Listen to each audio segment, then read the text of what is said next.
There comes a time in every YouTuber's life where they must ask themselves, how do I grow my channel? Deep pockets? Probably. Talent? Maybe. A top 10 list? Oh yes. But I need to grow faster, better, harder. How about a top 101 list? Yeah, that sounds better.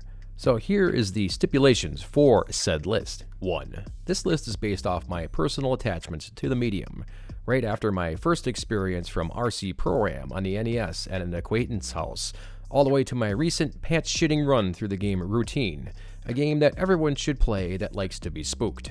So games like Super Mario Galaxy might be the best game ever, but I never owned a Nintendo console since the GameCube, so I can't put that on my list.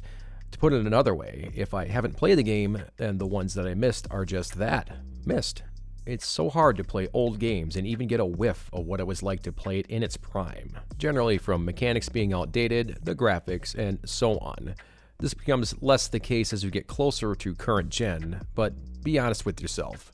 Would you really rather play Super Mario Bros. Before playing Super Mario Galaxy? Number 2. I will refrain from having multiple of the same series in this list. Examples are having Ninja Gaiden 1 and Ninja Gaiden 3 for the NES. If I were to pick, I would pick one of them and move on.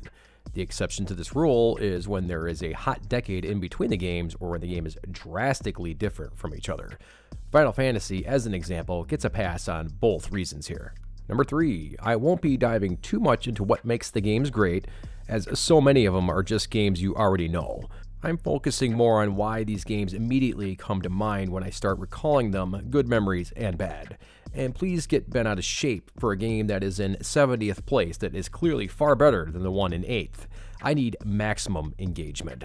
A very special thanks as always to my Patreons. South Boogie Bio, It's Joe's Fault, Chris Marshall, Pauline Connors, Mom, Morgan, Matthew Sabins, Colonel Kurtz, Porygon for the Win, Serval K, and Space Goose.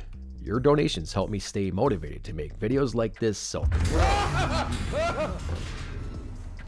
Oh my fucking god! Thanks! That reminds me, I need to swap out something in my top 5 for something super questionable just to piss you off. Let's begin. 101 PT. While technically not a real game, the playable teaser gets to make the bottom of the top list for one reason alone. This experience scared me so much that I had to stop playing. And no game in history has made me do this. Visage, all of the Silent Hills, Resident Evils, you name it, I beat them without actually quitting. This fucking thing though, I had to actually stop for a length of time. Hideo Kojima needs to do a proper horror game before he dies, or I'm going to kick his ass. 100 Tunnel Runner. Did you expect an Atari game on here? Neither did I. I just remembered how much I loved this game, and still do, with its intense first-person perspective and terrifying sound of the Pac-Man things chasing you. It gets hard real quick, like most Atari games, but with randomly generated levels, you never get bored.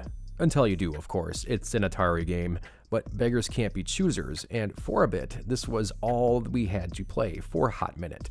But I promise you, it's still a fun game to play. 99 The Talos Principle. Good news, Talos fans. It appears that the original game is getting a spit shine. There's also its sequel that is probably a better game physically, but I prefer the original experience of pointing things at other things, and its ambiguity to whatever the hell it is you're doing in this world. The sequel answered too many questions for me, and some of the characters really got on my nerves after not long, spouting far too much sobriety for my tastes. Sobriety, it's a word, look it up. Both are excellent games, and I really recommend both of them. 98 Legacy of Kain Soul Reaver. Fondest memories of this game? Reading up for this months before release and realizing that the game devs utterly fucked me. I was so disappointed with their half-assed ending to the game. I was completely convinced I missed something. Reading back on EGM and other gaming media, it was shown that Raziel would gain the ability to shift back and forth between realms at will, a feature that never actually existed. For once in my life, I actually called a hotline to confirm this, and sure as shit, there were many things cut from the final product and pushed onto its sequel. Despite this outrage, I still list this game as it is such a goddamn powerhouse of the PSX. No loading for the entire game. The portal effect, the warping between realms, it's so good and I can't stay mad at you. 97. Vampire the Masquerade Bloodlines. Around the same time I was playing Half-Life 2, I also picked up Vampire, not knowing exactly how A, attached I would be to this game for decades to come, and B, forever disappointed about a real sequel ever coming out. I am of course talking about Vampire and not Half-Life 2. I am not at all concerned about them releasing Part 3 anymore. Valve can suck my. You left me hanging on a literal cliff for nearly 2 decades now. I promise you, I will never buy Half-Life 3 at full price. 96. Half-Life 2. I feel tacky with some of these game entries. Ooh, one of the most revered games ever is on your list? Yeah, it is. This game ran on my old-ass PC like choppy 27 FPS butter, and I couldn't have been happier. The way Alex looks directly at me will be a permanent memory until senility takes me later this year. What was I talking about? Who are you? 95. Tony Hawk 3. Alright, full disclosure, I put this list together and it's pretty well put together, but Tony Hawk 3 is not a better game than Half-Life 2 in any metric, and I apologize. On to the review. My first dip into Tony Hawk franchise was on the Xbox, where you can just put your own music across it. So everyone that has done the same can have different memories of playing this, since mine was listening to Sevendust Animosity while mashing buttons in the air randomly to rack up points.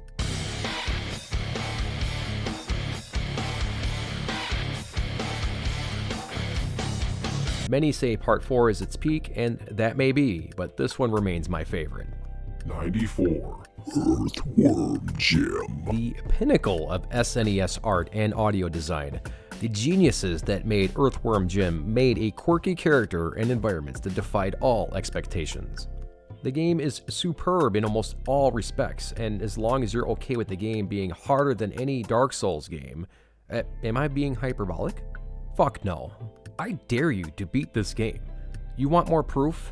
The remastered game has difficulty settings: easy, normal, hard, and original. The underwater section of this game still gives me occasional nightmares. 93. Platoon. Dad would try to play this game, which in retrospect is hilarious that he would pick the worst games ever to try to pick up an NES controller and try to beat in a single level. This game is notoriously difficult as its length is minimal, a typical retro gaming trope. We would warn of the Vietnamese jumping from the trees and the trip mines, memorize that first set of mazes, and finally blow up the bridge at the end, only to get to the underground. There are those that believe that there is more to this game, but no one has ever lived to find it. 92. Friday the 13th. This is up there for being one of my favorite games that absolutely kicked our asses.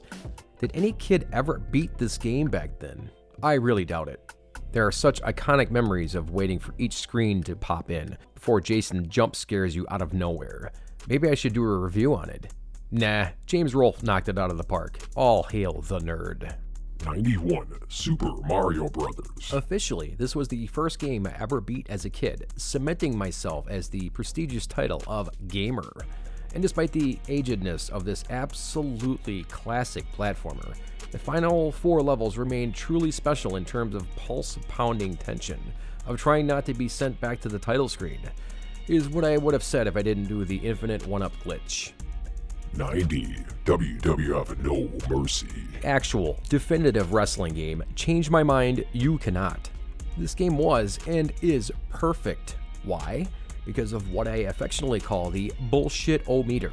This meter represents your will to reverse moves on your opponent and the effectiveness of your own moves. Maxing it out will get your special move ready and give them the old stunner. While this mechanic isn't anything new, it's how the game computates it in the background. For you see, you can be getting your ass beat by a better player, and you will reach a hidden state of near constant reversals on your part, and your meter will go up exponentially.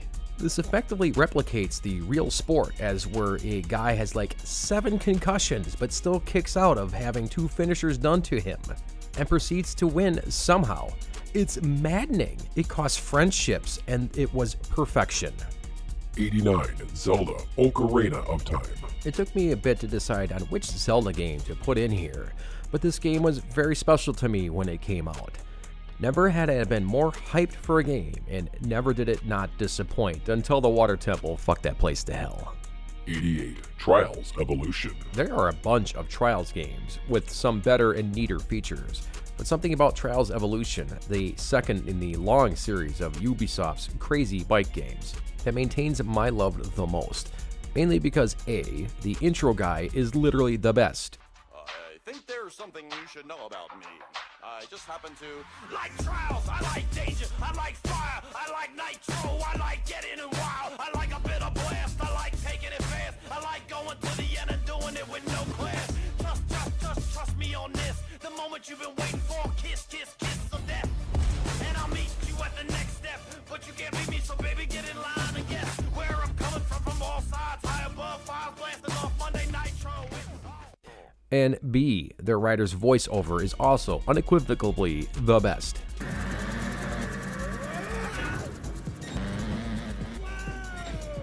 Ouchie wouchie woo. 87. Satisfactory. Part factory making sim, part space alien world exploration, part actual coke directly into your bloodstream addictive Jesus Christ I can't stop playing this game simulator. Funny thing about this game, I just stopped one day. I check in once in a while, but for whatever reason I can't go back. But I can't deny that the 100-ish hours I put into the game wasn't pure unadulterated bliss. This game is worth every penny, and I really hope console players can get their hands on it one day. 86. Twisted Metal 2. Twisted Metal was a visual spectacle, but Twisted Metal 2 really got its shit together. Why, you wouldn't have Battlefield 4's Levolution without Twisted Metal 2, and that's a fact. It also featured the scariest goddamn final boss for a decade or so, making me repeatedly shit myself whenever that thing rounded a corner. 85. Wave Race 64. Nintendo always had a way to not only flex their console and decision making, but sneak in a fantastic game as well. It's decades later, and this game still looks and feels amazing to play. 84. Thief, The Dark Age. I might be repeating myself, but I didn't have much in the ways of PC growing up, so the lesser acknowledged port of this game on PlayStation 2 is what I'm attached to, and from what I understand, isn't too much of a downgrade. I'm sure you know everything that there is to know about what makes Thief such a great game, so I'll spare you the details. Whack. Whack, whack, whack. 83. Prince of Persia, The Warrior Within. Just kidding, that game sucks balls. I mean the Sands of Time, which was the Ninja Gaiden on Xbox to the Ninja Gaiden on NES. A complete reimagining of the character built around a 3D landscape, creating new and inventive gameplay mechanics that are used to this day in modern games. The character development was on point in this game, and one of the main reasons to play it. This is one of the earlier games to make you respect and like the person you're playing with, and not just escort around. Looking at you, Natalia. 82. Splinter Cell, Pandora Tomorrow. The OG Splinter Cell most certainly redefined the stealth genre, along with nailing how 3D cameras should work. But it is with Pandora Tomorrow that refined all of the weird quirks of the first game and made something truly special. Sam is still old in this game, before being retro-aged in each additional entry and whatever they would portray him in any new title. Why is this an important detail? Because I don't think people in sequels to games should get younger in each entry. 81. Star Wars, Knights of the Old Republic. An early entry into adventure games that made choices actually matter, and before Star Wars became the disgusting behemoth that it is now. We have here a fantastic RPG that lets you become a Jedi of your own choosing, a true champion of justice with a suitable, challenging finale, or a path of evil which rewards the player with a way easier and hilarious campaign being the most repugnant shithead you can dream up. Like many titles that I list, there are sequels that did a better job on paper, but nothing came close to the original on Xbox, giving young gamers something so much better than it had to be. 80. Out of This World. Out of This World is what I call a gathering game, where we would huddle around the SNES in awe of the faux 3D graphics on display, passing the controller, ripping it from each other while the other gets pissed, as we try to get just a bit further in this Redhead's adventure. Side note, the Sega CD sequel for Out of This World may be the worst sequel of all time. I hope everything works out for this guy in the long run.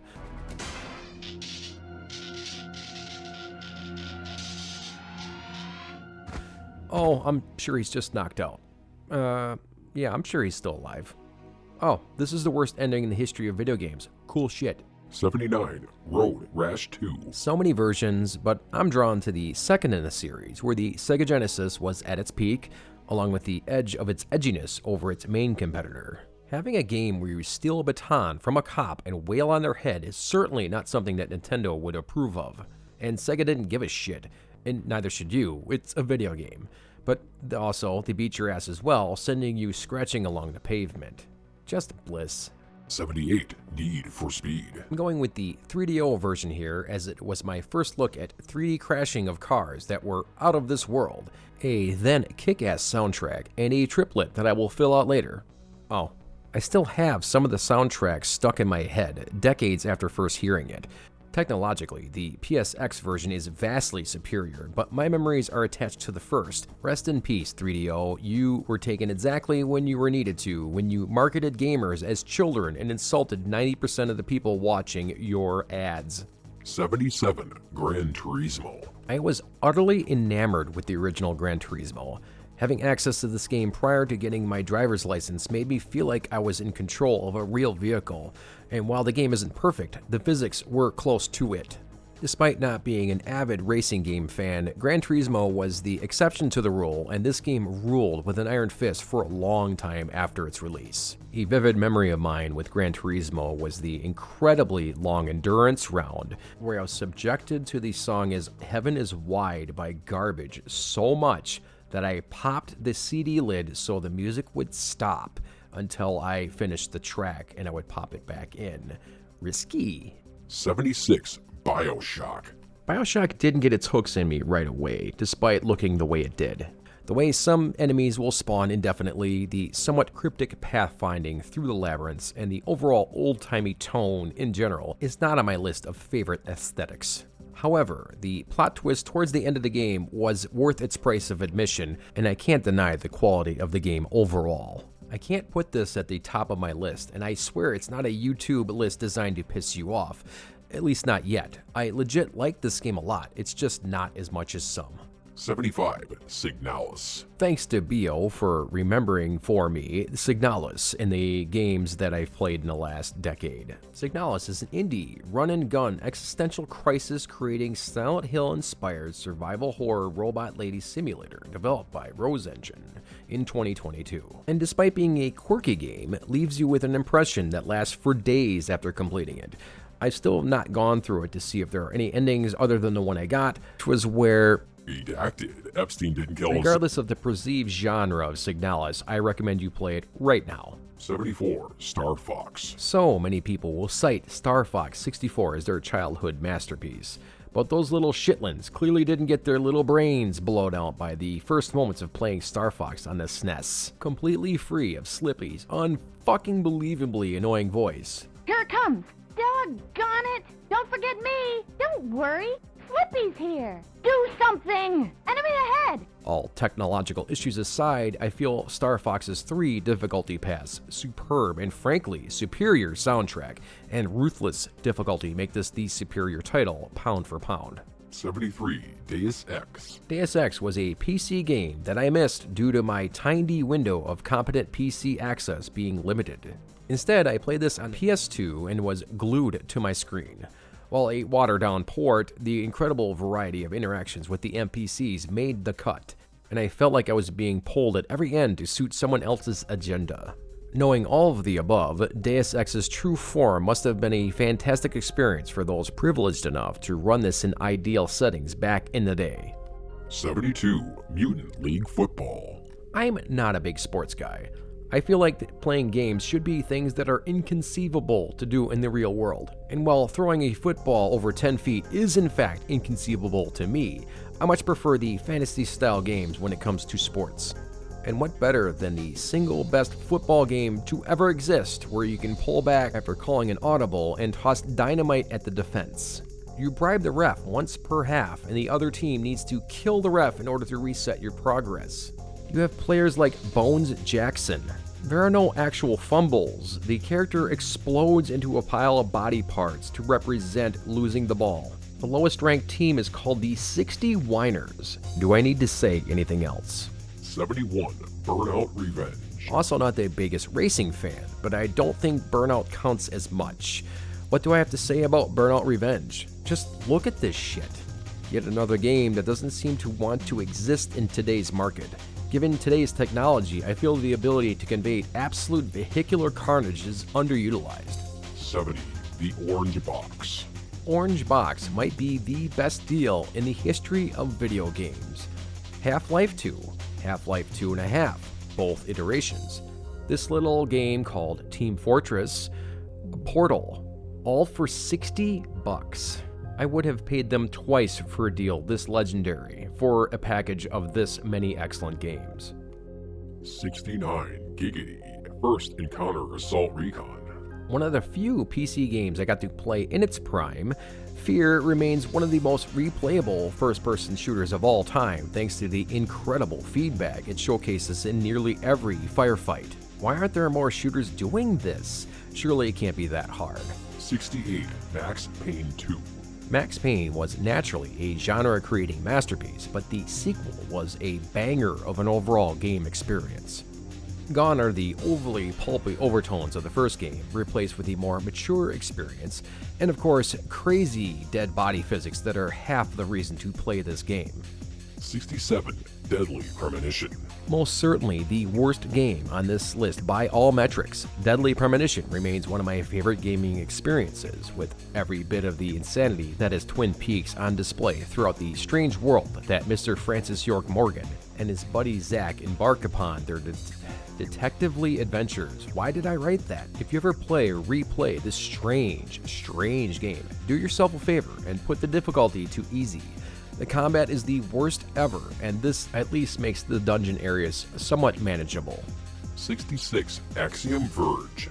Generally, with small indie games that weren't my own masterful creation, you get a sense of lost scale and ambition that comes with a lack of resources. With Axiom Verge, the single most impressive single-man project I've ever encountered, I get none of this. It is one of the best Metroidvania games I have ever played, and you should feel bad if you haven't played it yet. 65. Gone Home. Gone Home is a perfectly strange game premise that doesn't deserve to be spoiled if you haven't tried. It is a perfect throwback to the mid-90s where the game is set, right down to those magic eye things. Look at that, a pony. Before you know anything else, it is a walking simulator, so don't expect anything beyond that. But the story, fleshed out with the environment, is highly memorable. 64. Dante's Inferno. I'm no expert in the Divine Comedy, and I kinda wish I was after playing Dante's Inferno. With one of the best opening boss battles I can ever recall, besides God of War 3, obviously. Death comes to take you after being literally stabbed in the back. Dante, being an absolute unit, just says, nah. Everlasting damnation for your sins. I will not let my sins damn those dear to me.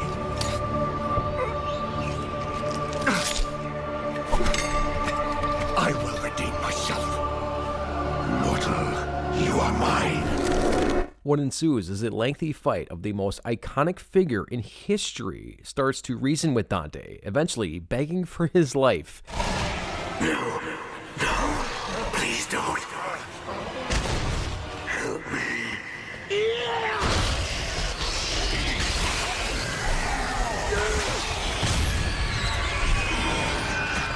Metal. 63. Darkwood. Likely one of the more flawed games on my list, Darkwood scratched so many itches for me, particularly its incredibly dark and oppressive atmosphere. I love the visual cone, I love the first 20 or so nights defending the shelter, and that crazy ending was an icing on the cake. 62. Maniac Mansion. How many NES games let you microwave a gerbil? Is that a reason to cite this game as great? Yes. It's a video game, get over yourself. This game crammed so many references, dark jokes, and morbid deaths in an NES game of all things. I know it's a port, but like Shadowgate, Uninvited, and Deja Vu from the MacVenture series, it was given a rare, special NES treatment to make it their own. Back then, this is one of the best point-and-click games for anyone to get their hands on, and this was a wonderful game for us to huddle around. 61. Guitar Hero 2. My personal favorite of the bazillion Guitar Heroes, with its unforgiving note charts, gameplay, and excellent music selection. My spicy hot take on the genre. For single-player, dual-player guitar games, this was the peak, as the majority of the songs were cover songs. Why does this matter? For me, it helped connect you to the guitar as you were playing as a cover band. It only makes sense that the instruments and voice sounded different from the original tracks. Once they moved to licensed stuff, everything started to feel more artificial, and at best, you're playing the CD track in your stereo device. 60. Rock Band 3. Rock Band 1 and 2 were all well and good, but Rock Band 3 tied everything together and was this game's peak in my opinion. Broseph and I would head out to the local bar, bring all of the instruments, and set up this beast on a stage for everyone to come and play on a projector.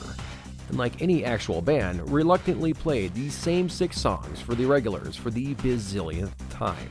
As a game, Rock Band 3 was the most customizable and had, in my opinion, the most engaging single-player content to play through.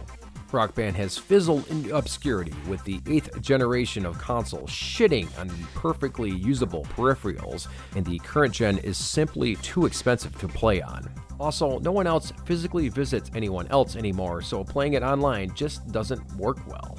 Shame. 59. Limbo. An early Xbox Live arcade title that broke the mold of having tiny file sizes. Limbo begged the question, how absolutely horrifying can you make a character die in a video game? The answer lies in every 5 steps of Limbo. Simple to control, but difficult to complete without dying a fuck ton of times.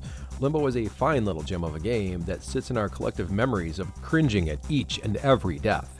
It's a shame that the sequel ended up being so derivative. One of the complaints we heard about the first Limbo from our core audience of Modern Warfare 2 gamers was that the game was too hard.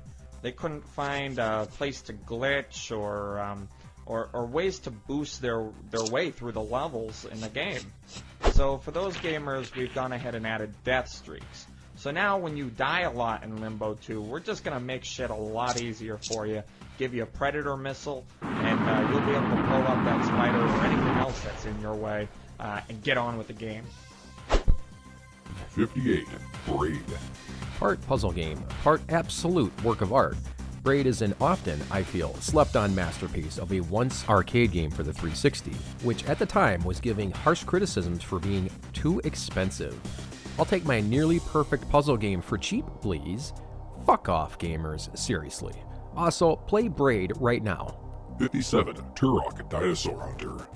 My thirst for FPS games during the N64 era knew no bounds. So to see this game finally come out was truly mouth-watering. I woke up at 3 a.m. just to start my grind on this game. The N64 fog was in full effect here, providing excellent detail for all 5 feet in front of you that you could see. Like all things, you do get used to it, but it is a test of my self-proclaimed expertise in not getting lost in video games. This one is the triest. You best collect them triangles carefully. They are your only breadcrumbs to follow. Happy throat puncturing. 56. Dragon Warrior. This was the first real RPG I ever played. I started by messing around with the controls and erasing the new save we were playing on. But wasn't the one we earned, the character was super powerful and fun to play. Thankfully, I learned early on how deleting files worked, and in my shamed state, set to work on grinding a new character to be even more powerful than that dude's. I ended up succeeding, and this being as far as I recall the first RPG I ever beat. Take that, nerds. 55. Unreal. While UT was far outplayed, connecting for the first time in Unreal remains one of my favorite early online experiences. Getting absolutely dunked on my mouse and keyboard play. This game was so efficient in its design that even our shitty PC ran it reasonably well, making this a game engine that I think should be having a name for itself. Oh, that's right. 54. Battlefield 2. So many battlefields, so few slots to realistically choose. But the first one I played was an early 360 title, one that sucked away many of free hours away into the ether, and with so many great moments that only a good Battlefield can provide. I just wished I got to play on any other map than Bridge Too Far, since you voted on the next map at the end of the current match, and apparently no one wants to play any of the other ones. 53. Titanfall. The original Titanfall was an eye-watering spectacle. Not in the teary-jerky way, just in the absolute insanity that filled the screen during the many skirmishes that occurred. Utterly beautiful art design and the iconic Titanfall drop made this game one of the best online experiences for that year and beyond. Also, trying to prestige required some truly maddening challenges, including the dreaded 50 kills on ejected pilots. As with most online games, this was nerfed after we all got our 50th kill, naturally, making us shake our old man sticks at them youngins. I still love the idea of a campaign that was online only at the risk of promoting games that will eventually die. It was still awesome to play. 52. Left 4 Dead. It is a tough call choosing which of these two Left 4 Deads was my favorite, as I feel Part 2 is objectively superior in literally every metric.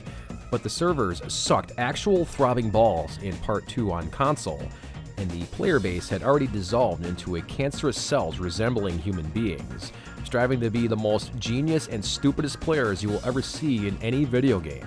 Part 1 was a masterclass and made itself into a genre that even the original devs can't replicate with their lukewarm reprisal, Back 4 Blood. So I'll just remember the blip in time that this game was everyone's obsession in my circle. 51. Doom for SNES. Any YouTuber that makes fun of Doom on SNES for looking shitty probably was shitting themselves while I was playing one of the greatest technological achievements of that console generation. This game, as a player of games on SNES, looks fucking amazing, and nothing came close at this point. As a person who didn't have a PC to play this game proper, it's all that we had, and as an entry point was perfectly playable, ridiculously challenging, and fun. Let me put it to you this way. Remember your first car, that piece of shit? It was still your first car, and that experience of driving that thing on your own meant the world to you. Mine was the 1986 Plymouth Reliance, aka the Z2.1. 50. Heavy Rain. I don't give a flying fuchsias about David Cage haters. This game was a masterpiece of narrative-driven games. With an utterly complex system of decision-making and quick-time events, you had one of the first truly interactive movies on display. Is it a well-written movie? No. Is it engaging? I thought so. The twist was truly unexpected, and you can have a good ending, or one where everyone dies horrifically and the bad guy wins, and everything in between. How many games can you cite that can do that? How many games give you the option to find your son by cutting off your own finger and choosing the instrument to do it?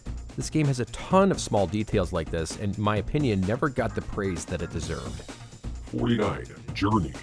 I forgot about Journey until I made this list. I'm not sure if you can play this as intended anymore, but as a piece of experimental gameplay mixed with truly beautiful art design, you would have to be an utter contrarian to have anything negative to say about this experience. The truly last online game that I had absolutely nothing but great interactions with people, as most people didn't realize right away, and neither did I. One of the people on a replay of the game drew a heart with their footprints right at the end of the game, just because. 48. Doom Eternal. I mean, fuck dude, it's Doom Eternal. I dare you to listen to Mick Gordon's work here and not want to mosh randomly. It's the perfect porridge of the other two entries in my opinion. Batman Arkham Knight. I choose the third entry of the Batman trilogy simply because it's the one I played. It's like getting an album from a band's later work and everyone telling you, that's the sucky one, you should have listened to the earlier work. And then you listen to the earlier work and are underwhelmed. Arkham Knight is what I consider a perfect open world game. Most of these types of games wear on me instantly, but this title is utterly seamless in transitioning from gliding majestically through the sky, getting into the many deviations of gameplay, and then into the story-specific sections. It is a truly complete AAA game with no real DLC to speak of on release. Whatever they ended up releasing was heavily criticized because gamers are snotty, horrible creatures that can never be satiated. Give me more perfection. 46. Uncharted 2. It's hard to pick any particular Uncharted game as my favorite, besides the not so very good first entry. But Uncharted is a good example of why I detest the continuous hatred for AAA games as being some kind of evil demon entity. Some AAA games deliver some of the best gaming experiences of all time. We just don't necessarily grow up with it, so we have this attachment syndrome. At least that's my super hot spicy take on the subject. Jumping from these collapsing buildings in real time, how can you replicate that? Fucking dope. 45. Gears of War. It's like I made a whole video on that game. Jack, door, Tom, get the cover, Jack, door. 44. Soul Calibur. The Dreamcast is probably the most tragic console to ever exist. Pulled from store shelves way before its time, this beast of a system had some real gems. Soul Calibur was such a complete fighting game on the DC's release, right from the opening forms that each and every character would demonstrate. It's likely the only fighting game I would ever consider myself good at, since my 50 game win streak against my buddies back in the day basically made me a collective asshole. Then they figured out how to ring out effectively, and then my streak ended. 43. Call of Duty 4 Modern Warfare. The first one. You may not know this, but there was a time that Call of Duty wasn't a household name and an impregnable cash cow.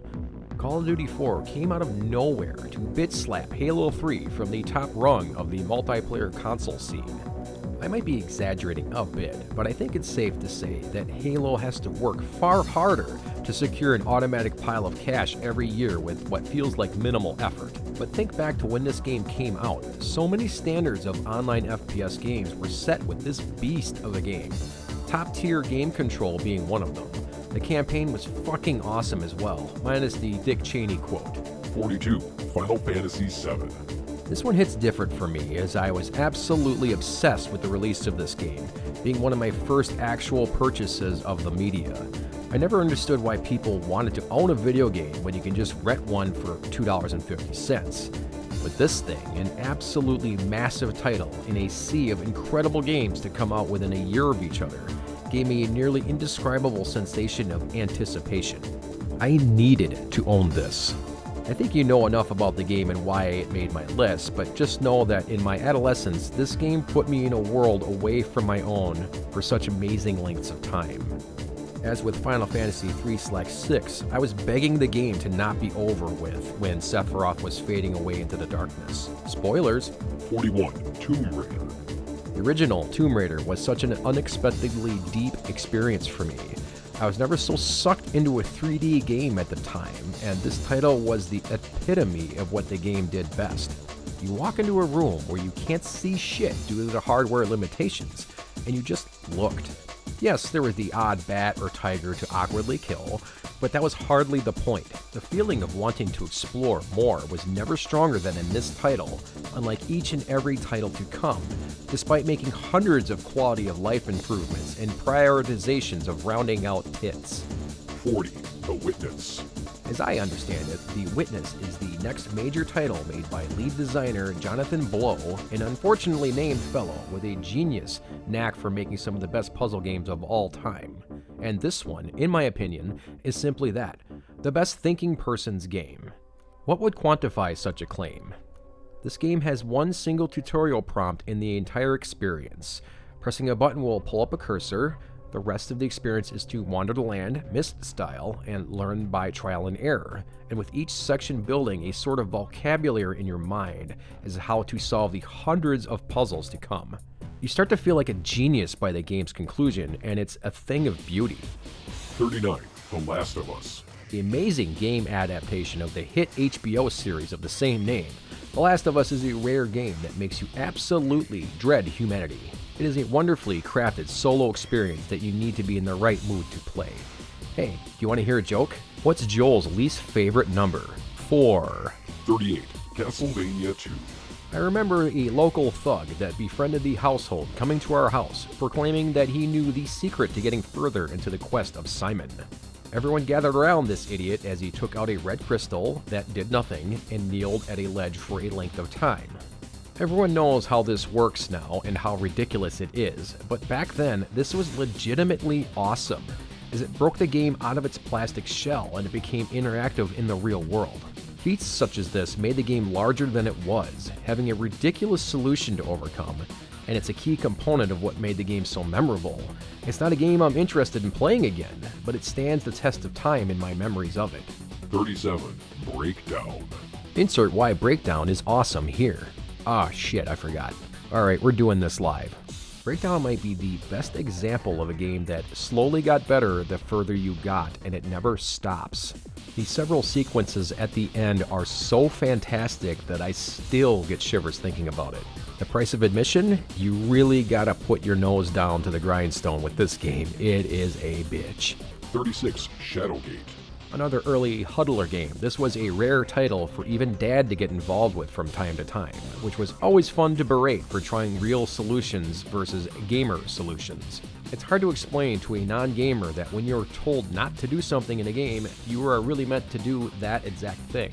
As for Shadowgate, it's a how many ways can I die simulator in written form, which is half the fun. 35. Battletoads. Rare, for so many years, just fucking rocked. Look at the detail in Battletoads. Its animations, the feel of the giant boots sending piggies off screen. It's beautiful, and as you may have heard, one of the hardest games to ever exist, and I support this claim. If you were to avoid the warp zones, I believe to be the hardest NES game ever made, sans some weird, obscure piece of shit no one had ever played. 34. Blaster Master. This game was one where us brothers huddled around to try to beat with a circle of attempts.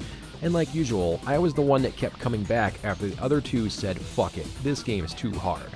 Sunsoft and NES tunes are like peanut butter and jelly, and this game's tank physics are the coolest thing you'll see on this system, full stop. The game is an early Metroidvania, which in hindsight should have been called Blaster Mastervania, or Castle Blaster Master-like. Yeah, I can see why they went with Metroidvania. 33. The Magician.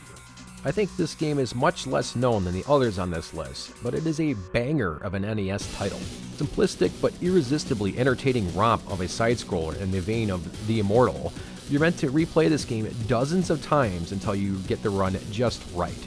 It has one of the best boss tracks on the NES in my opinion, and in a long deleted YouTube video, my nomination for the cheapest death in video game history, where you drink milk 3 times in a bar and take a nap in the street until the world ends.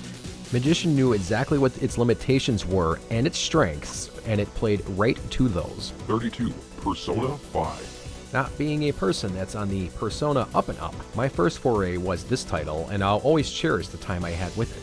Fresh, beautiful, zany Persona. I'll summarize why I like this game so much. How many games make you into a better human being after having played it? I can't think of many. 31. Metroid Prime Echoes. I loved both Metroid Prime and Part 2, but this one stands out from the rest, and I think I know you know what I'm about to say. It's the title theme.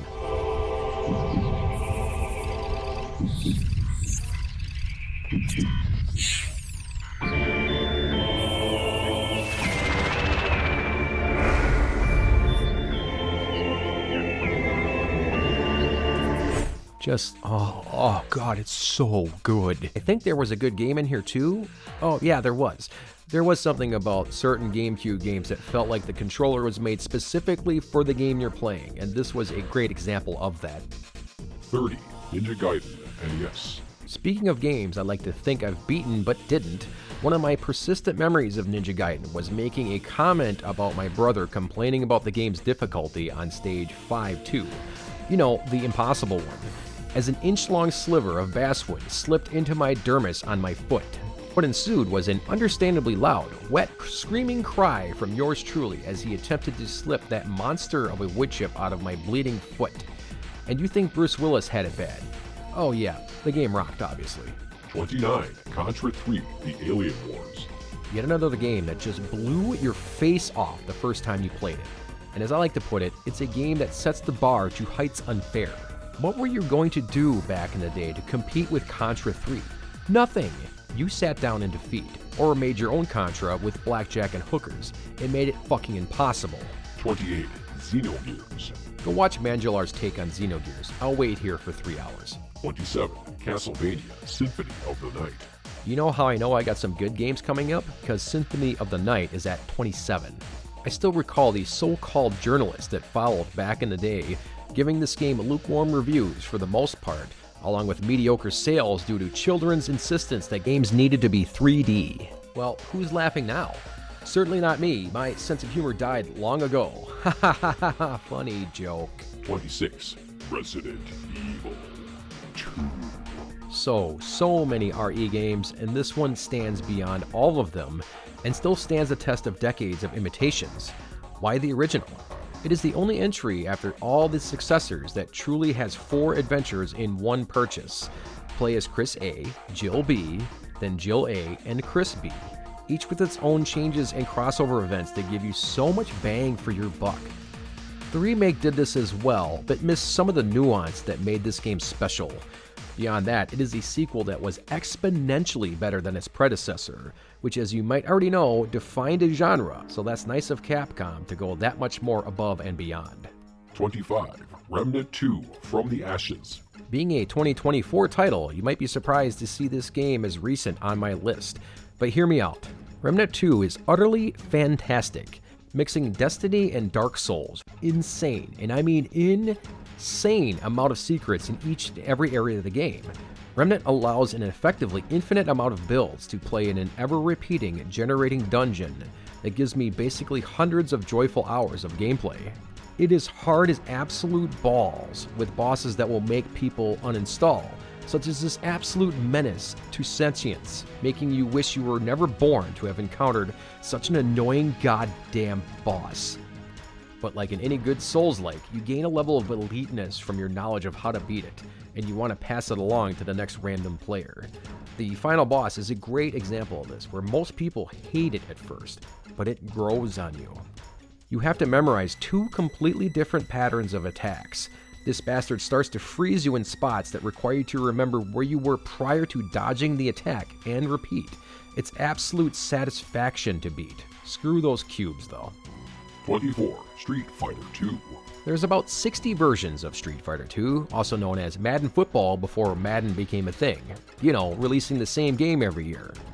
But that first game on SNES was nearly perfect right off the bat. Not being able to play as any of the bosses was a criminal offense in my opinion though, along with the dozen rumors on how you could still play as them. My favorite memory was me and Broseph setting our differences aside to figure out how to beat Bison on the hardest difficulty. And if you haven't tried this, I dare you. What worked for us was to block Bison for the entire round, as his attacks mercifully didn't eat away at your health bar, except for the Psycho Crusher.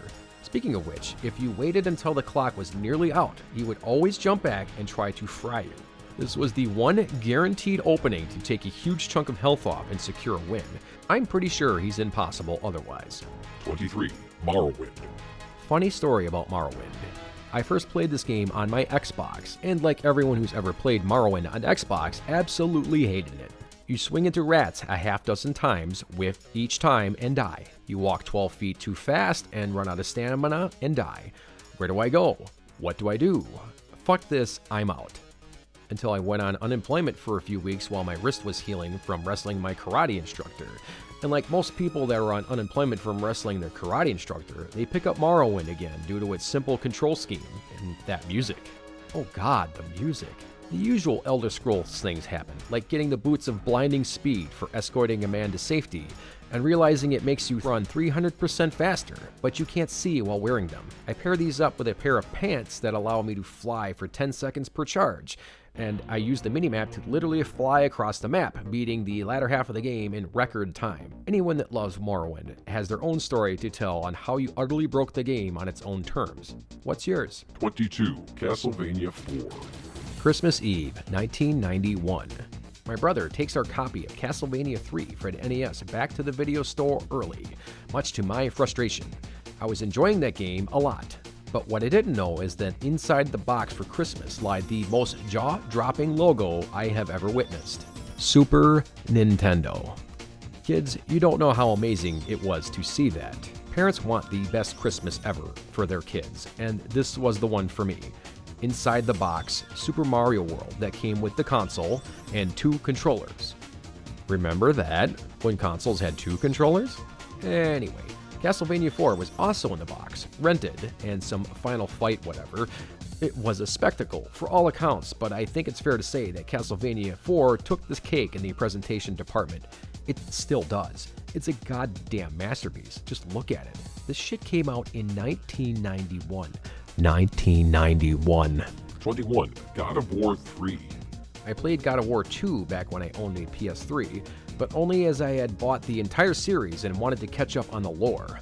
Setting up both God of War 1 and 2 into standard definition to not overly fuck my eyeballs whenever a cutscene occurred. I reached the literal cliffhanger at the end of the solid sequel. I then set my PS3 to high definition to get my face blown the fuck off with the God of War 3's opening. Absolute cinematic bliss fills your eyes and ears as a definitively perfect opening to any game I've ever played sets out.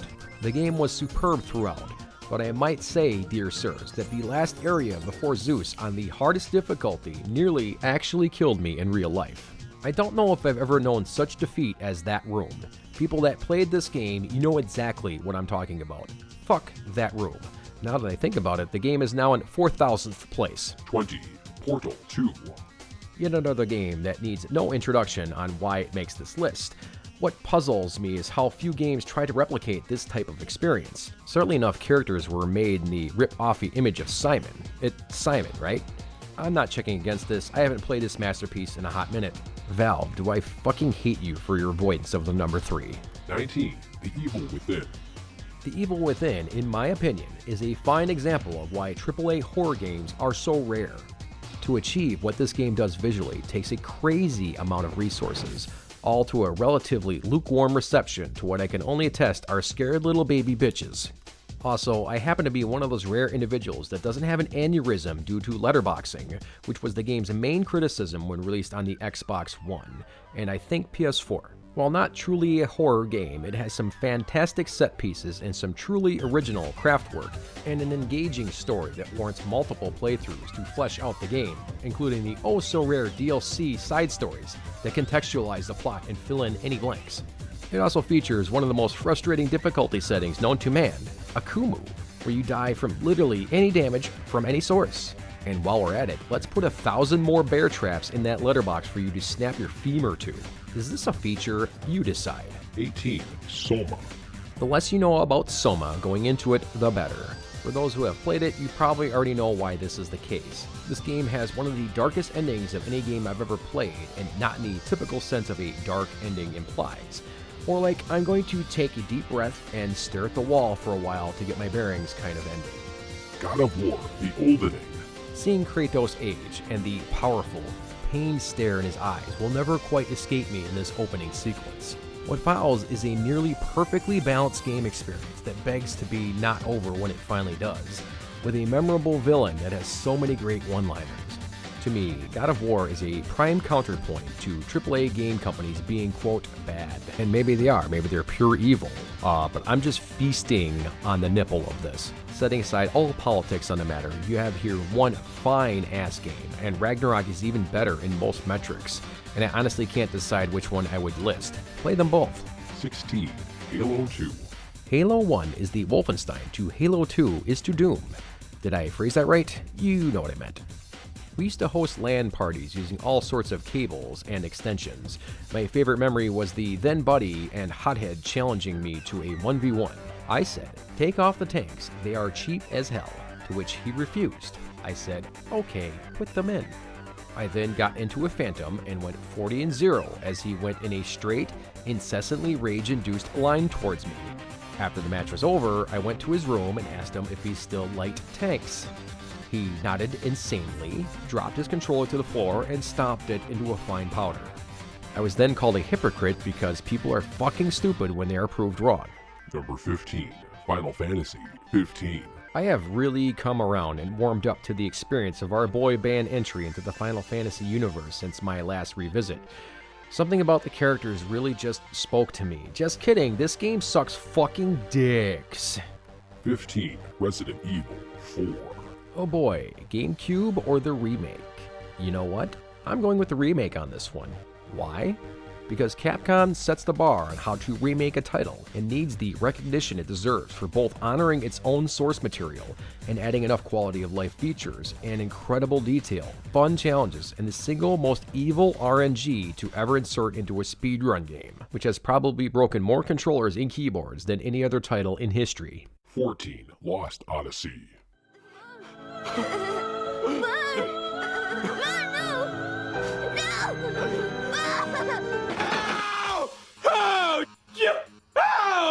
What the hell is wrong with you? How many RPGs feature ninjas cutting onions?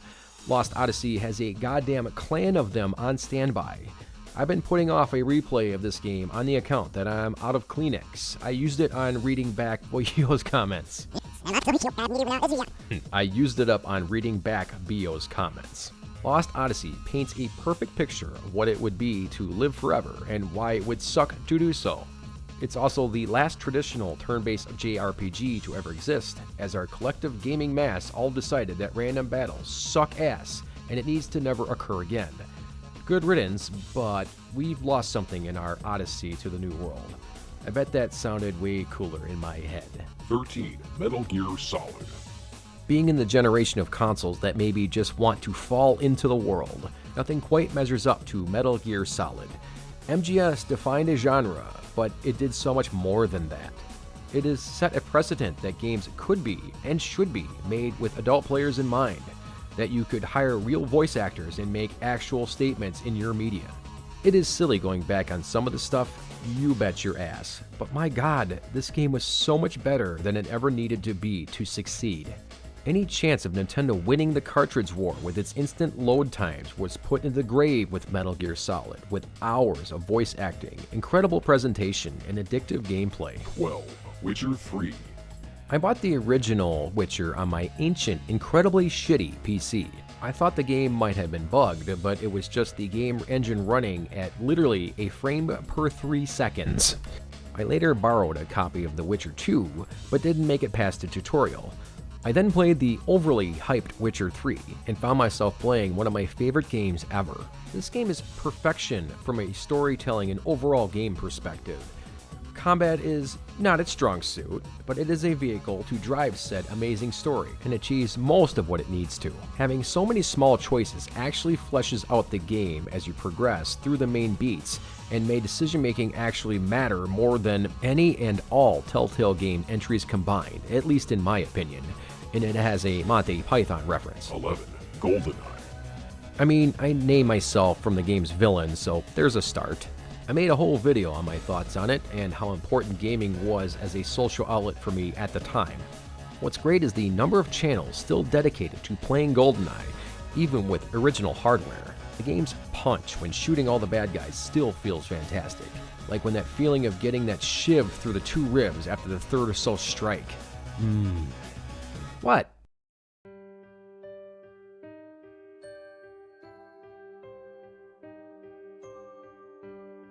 Number 10. Silent Hill. Get your pitchforks out, baby, it's top 10. I'm trying not to have too much of any particular entry, so with my 50 or so iterations of Silent Hill, nothing quite sits as high as the PlayStation version to me. Such as the only Matrix movie, the first one. There's not a lot that's explained very well, especially before the interweb series of tubes dove into every pixel of Silent Hill to contextualize this literal nightmare. Here's to the remake not sucking balls. Number 9.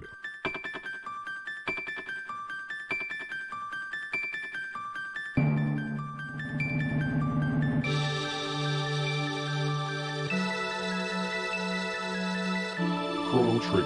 Arguably, not arguably, the greatest soundtrack ever made by Yasuruni Mistuda. The timeless storyline. It is as close to perfection as you will ever see on the SNES. Is it my favorite RPG ever? No, it isn't. My reasons, Bio, are as fickle as the wind, but if you were to compare it to 2 mega titans of old RPGs, Final Fantasy VI remains my favorite for one simple reason. The main characters of the game are anything but.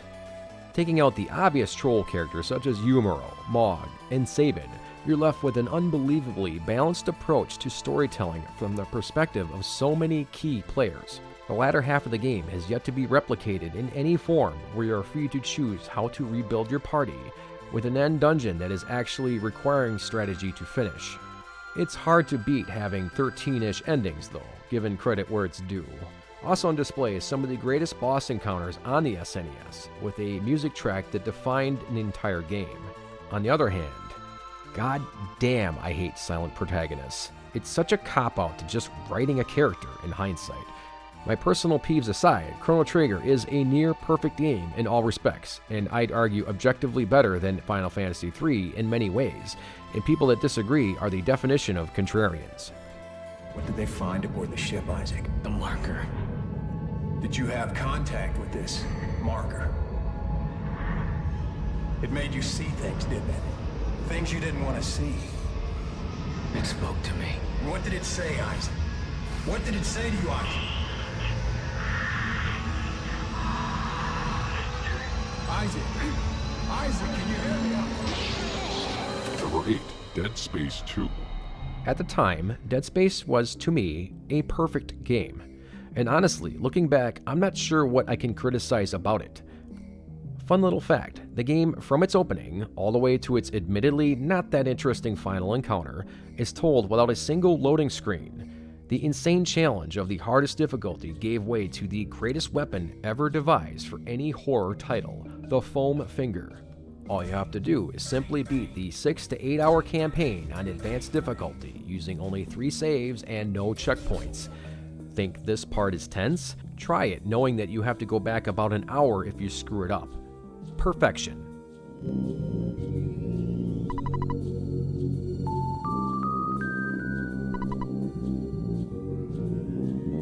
Number 7, Earthbound. When typing up all of these games, I was almost annoyed with myself not coming up with Earthbound sooner. It kind of sneaks up on you, just as this game did on a very, very hot 1992 day, filling in the blanks of the opening crawl, and from this point I couldn't stop playing. The game drew me in on a level that is hard to describe. Whereas most games make you play as someone you want to be, this one is more about wanting to see what these zany characters would do next. And the randomness, everything. The game, at its conclusion, calling me out by name as one who is praying. Name me another SNES game that gave you an existential anxiety. I'll wait. Access key. I don't need an access key. DOS is more complicated. No. I think I initiated a failsafe. I guess that was their failsafe. Number 6, Destiny. I distinctly recall my buddy's first experience with Destiny, and what his first thoughts were just as I was installing it on my Xbox One. First things first, there are people that will not like this game. And boy, was he right about that. Destiny might be one of the most polarizing games I've ever played, even within its fanbase. World of Warcraft forum dwellers might be the only ones to out-toxify a game they clearly spent thousands of hours on. You see, the thing is, if a game is bad and you spent $60 on it, then you stopped playing it. At least that's how I see things. If you've clocked in hundreds of hours and call the game shitty, I think that's a you problem. Destiny was gorgeous, fun, and incredibly satisfying to play, even to this day. Were all of their decisions good? Obviously not. I think most people's issue with Destiny was what people perceived as what it wanted to be, but didn't end up being. There was another game that was famous for this, and it was called Fable. But once you dry your man tears and actually play the goddamn game, you realize it's an incredibly solid entry in Bungie's repertoire. One that sadly faded into the sunset with a ton of memories for me and my family, and whomever still follows me on Xbox. Destiny was a steak dinner, one that took time to cook and tasted perfect for a time. Destiny 2 was a sugar-laden cake, tasting incredibly good for the first time, and then just gave me a headache.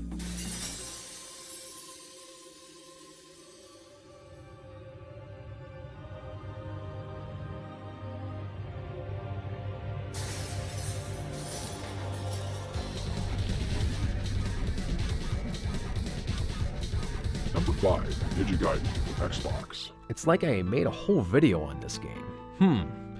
As it once was said for Super Mario 64, games will continue to improve and innovate, but as it stands, this is the greatest game of all time.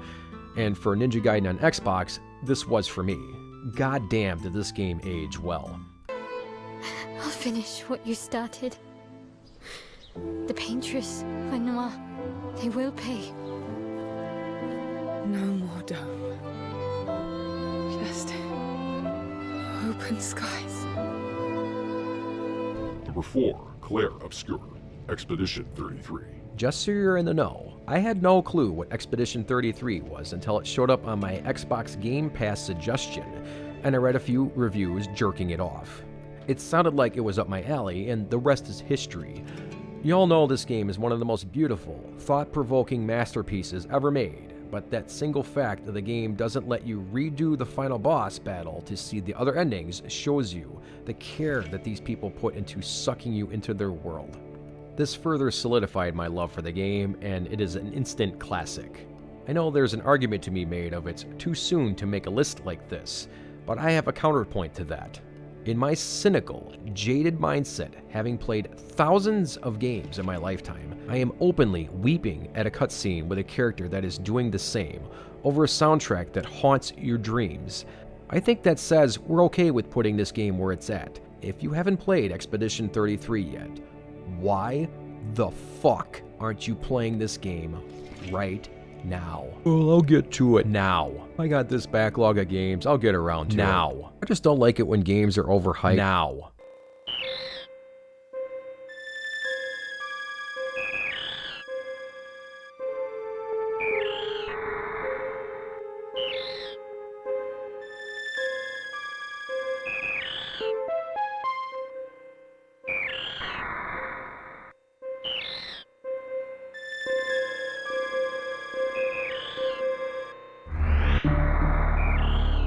Number 3, Super Metroid. Jesus Christ, did this game blow my balls off the morning I put it into my SNES.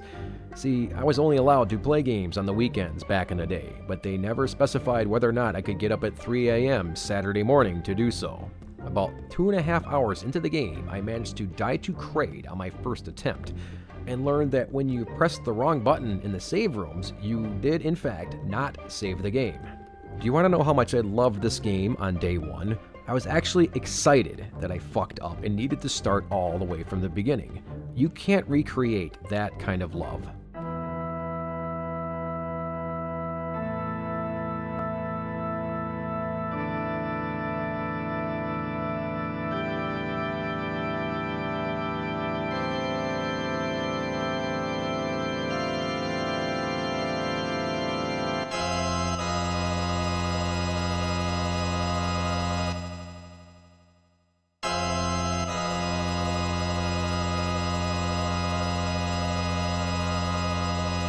Number 2, Final Fantasy III. There was a lot of debate back in the day on whether you should even be seen playing video games, being the nerds that we were. But in our hands lied a work of art, a masterpiece in storytelling that defied normal localization issues and blew expectations out of the water. Nothing before Final Fantasy III came close to it, and few games after it compares in so many categories, even to this day. Having one of the most memorable villains for decades to come and a vast array of characters surrounding what you might call the main character, it's just perfect. You can't compare the soundtracks between Final Fantasy III/6 and Chrono Trigger because they're both incredible and all need to be listened to. Why fight? Oh, hello there. I will stay behind to gaze at the sun. The sun is a wondrous body, like a magnificent father. If only I could be so grossly incandescent. Number 1, Dark Souls. I kinda gave this away in a different video, so I'd be an asshole to change the top spot now. Dark Souls really does top the list of my favorite games of all time, and like so many others on this list, can't be replicated. Having a deep enough knowledge of how the inner workings of video games takes away so much of the magic. But despite this game's world is perfectly designed to make me stare into the distance. The DLC perfectly accompanies the game despite its Moon Logic access point, and as the single best boss battle in any of the Dark Souls games, Artorias, where defense, offense, dodging, and a bit of coordination are all that are needed to win and not just over-leveling. After getting every achievement in the game, and my noob protection build to escort players to the first boss without getting ganked, I finally put the game to rest after so many hours. Dark Souls 2 was magically weird in its own right, but not having things interconnected makes that title slip out of the first list in a hurry. Patreon recommendations. Matthew Sabin says Dark Souls is the best game ever, and I really can't agree with that. Oh wait, I guess I can. And the spicy hot take that Sekiro is the best game FromSoft has made is definitely spicy, and I respect that. It took me like a goddamn week to learn to parry in that game, and by that game's conclusion, I had thoroughly fucked my reflexes up for every other From Software game. but I would definitely recommend Sekiro to anyone that wants a challenge and is also not a Demon's Souls veteran. Bio lists Chrono Trigger as his number one, and I can definitely see that being anyone's favorite. It's just so good, and truly replayable. How many RPGs in history have 13 endings? Enough said. Alright, don't hurt me. Don't. I haven't played New Vegas, and I was burned out on Fallout 3 and Bethesda in general, and missed that launch. I might try it one day. Morgan lists these 5 games, only 2 of which that I even remotely recognize, Thief 2 The Metal Age and Wipeout 3. So let's look at Hotline Miami.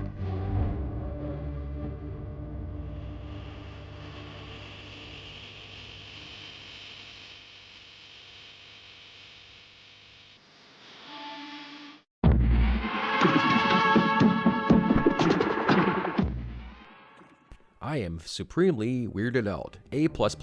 And there you go, a list that's designed to piss you off and flame on in the comments section. More arguing means more views, so let me have it. And of course, list your top 5, 10, or 101 games in order to find out how wrong you are compared to my perfect list. I'm just kidding. No, I'm not. Just kidding. Yes, I am. No, I'm not.